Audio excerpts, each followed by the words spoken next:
ఎక్కడ లేదు, ప్రతి వీధుల్లో కానీ ప్రతి వార్డులో కానీ పార్టీ కార్యాలు పెట్టుకోవచ్చు. రూరల్కి ఒక పార్టీ ఆఫీసు, అర్బన్కి ఒక పార్టీ ఆఫీస్ ఖచ్చితంగా ఉండాలండి. ఇప్పుడు మీరు చెప్పిన ప్రకారం చూసుకుంటే అర్బన్కి ఉంది, రూరల్కి ఉంది, సరిపోయింది. మనం చూసుకున్నట్టయితే శ్రీ పవన్ కళ్యాణ్ గారు కమిటీలన్నీ రద్దు చేయడం జరిగింది. మొత్తం ఒక కమిటీ కూడా లేదు, రద్దు చేయడం జరిగింది. ఆయన రేపు కమిటీలు ఏర్పాటు చేసినప్పుడు ఆయన ఎవరినైతే ఎన్నుకుంటారో వాళ్ళతో కలిసి పనిచేసేదానికి మేమంతా సిద్ధంగా ఉన్నాం. మేము పవన్ కళ్యాణ్ గారి ఆశయాలతో ముందుకు వెళ్ళాలని వెళ్తున్నాం. మాకు ఇక్కడ పార్టీ ఆఫీసులు ముఖ్యం కాదు, పవన్ కళ్యాణ్ గారిని ఫ్యూచర్లో సీఎంని చేసుకోవటమే మా ముఖ్య ఉద్దేశం. దానికోసం మేమందరం కలిసి పనిచేయాలని ఇన్ని రోజులు సురేష్ గారు, కిషోర్ గారు సపరేట్గా ఉన్నారని అక్కడిక్కడ మాట్లాడుకుంటున్నారు. ఆ వదంతులన్నీ ఈ ప్రెస్ మీట్తో పోయినాయి. అదేవిధంగా మీరు అడిగిన దానికి 2 పార్టీ ఆఫీసులు అన్నారు కదా, దానికి కూడా ఫ్యూచర్లో సమాధానం దొరుకుతుంది.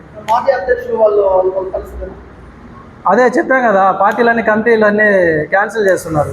ఇప్పుడు మాజీ అధ్యక్షులు కొత్త అనేం లేదు. రేపు పాత కొత్త అనేం లేదు ఇక్కడండి. ఎవరైనా రావచ్చు పార్టీలోకి, మేము ఎవరు వచ్చినా ఆహ్వానిస్తాం. ఇక్కడ పాత కొత్త అనేం లేదు. పార్టీ బలోపేతానికి మేము కృషి చేస్తున్నాం ఇక్కడ, అంతే. పాత అనే లేదు, కొత్త లేదు. మేము చెప్పాం కదా, గ్రామ స్థాయి నుండి వార్డు స్థాయి నుండి పార్టీని బలోపేతం చేయడానికి మేము ముందుకు వచ్చున్నాం. పార్టీని సపోర్ట్ చేసుకొని పార్టీ ద్వారా మేము లబ్ధి పొందడానికి రాలేదు.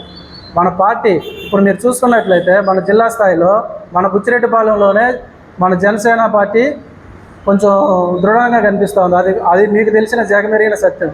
దీన్ని ఇంకా ప్రజల్లోకి తీసుకెళ్లాలని, ఇంకా మా పథకాల గురించి, పవన్ కళ్యాణ్ గారి ఆశయాల గురించి జనాల్లోకి తీసుకెళ్ళి ఇంకా ఏదైనా చేరికలు ఉంటే చేర్చుకొని పార్టీని బలోపేతం చేసుకొని, అది పాతలు కావచ్చు, కొత్తలు కావచ్చు, పార్టీ కోసం ఎవరైనా పనిచేసేదానికి ముందుకు వచ్చారంటే మేము అందరినీ కలుపుకొని ముందుకెళ్తామని తెలియజేస్తున్నాం. మా లక్ష్యం అంతా ఒక్కనండి, పార్టీ బలోపేతం, జనసేన పార్టీ బలోపేతం. అంతేగాని మాకు ఉండేది ఒక్క నాయకుడే, పవన్ కళ్యాణ్ గారు ఒక్కడే. నాదన మనోహర్ గారు చెప్పారు, మాకు ఏ నాయకుడు లేడు, ఓన్లీ కొన్నిదల పవన్ కళ్యాణ్ గారు, ఈయన ఒక్కడే మాకు నాయకుడు. అంతేగాని మాకు ఎవరు నాయకులు లేరు, రారు. ఆయన నాయకత్వంలో మేము దృఢంగా ముందుకు సాగాలని కోరుకుంటున్నాం.